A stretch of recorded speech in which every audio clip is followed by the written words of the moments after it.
Here we're going to simplify the complex rational expression by finding the LCD of each fraction. The way to start finding the LCD is to factor all the denominators in the complex fraction. So let me rewrite this. The first fraction is going to be 6x over, now x squared plus minus 25, that's the difference of two squares. So that will factor to x minus 5 and x plus 5. I never make my fraction bars quite big enough. Okay, the next fraction, 1 over 2x minus 10, just has a greatest common factor of 2 that we can take out. When we divide 2x minus 10 by 2, we get x and minus 5. Okay, in our big denominator, the 5 over x minus 5 in the bottom, that doesn't factor at all. So we'll leave it as 5 over x minus 5.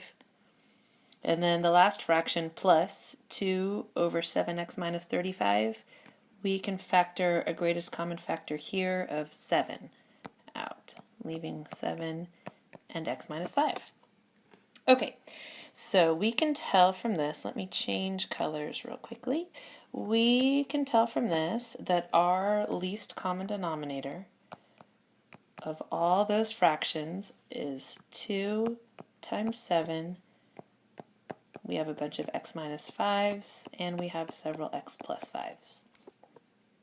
All right.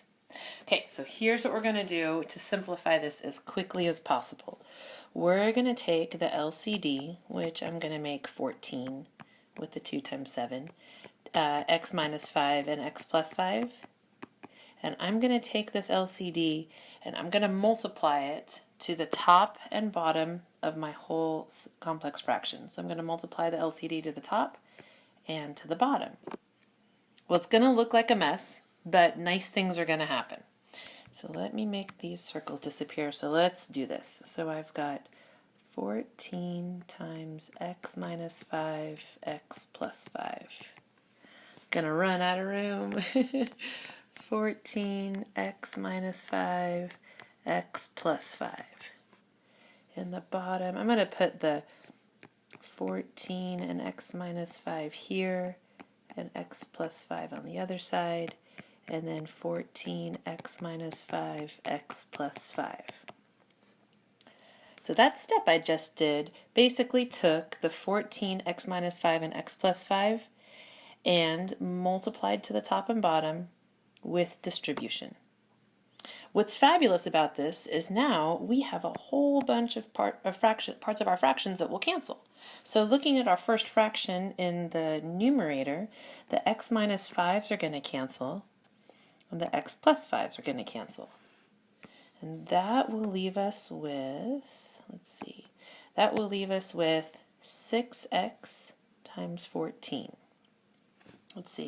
And 6 times 14 is 84. The denominator to that fraction totally simplified away, so that's just a 1. In the next fraction, we've got x minus 5s cancel, and 2 goes into 14 7 times. So in the next fraction, what we have left over is 7 with an x plus 5. And again, notice what's so cool about this. The whole denominator there turned into a 1. It all canceled away. Okay, next fraction. First fraction in the denominator. X minus 5s are the only things that cancel. So let's see. What we have left over here, 14 times 5 is 70.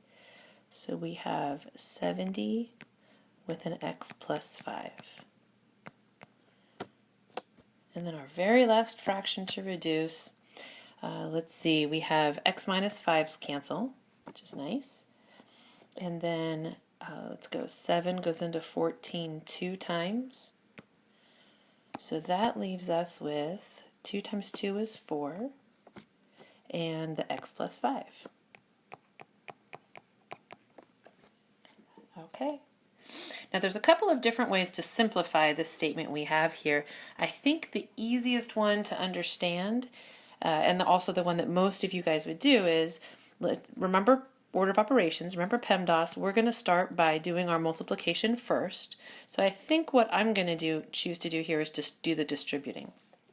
So this is going to give us 84 plus, let's see, 7x plus 35 when we distribute 7 times x and 7 times 5. And in the denominator, 70 times x is obviously 70x, and 70 times 5 is 350. For the last one, 4 times x is 4x, and 4 times 5 is 20. Next step, just combining like terms here. Let's see, 7x doesn't combine in the top, but 84 plus 35 is 119. And then in the bottom, 70x plus 4x is 74x. And 350 plus 20 is 370.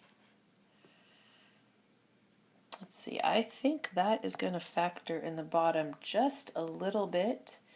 I believe we can take 74. Let me just double check. 370 divided by 74. Yep. So we'll have 74 times x plus 5. That's hard to see. Sorry about that. But in the top, 119 divided by 7 is 17. X plus 7. Whoops. X plus 17. Now, 7 and 74 don't reduce, and x plus 17 and x plus 5 certainly don't reduce. So it depends on what textbook you're using or what your teacher needs. Personally, I would accept either version. The only real reason to factor at the very last step is to see if anything cancels. Since nothing reduces, nothing cancels, there's not really a reason that I have for factoring, but other teachers may be different. So I would accept either version.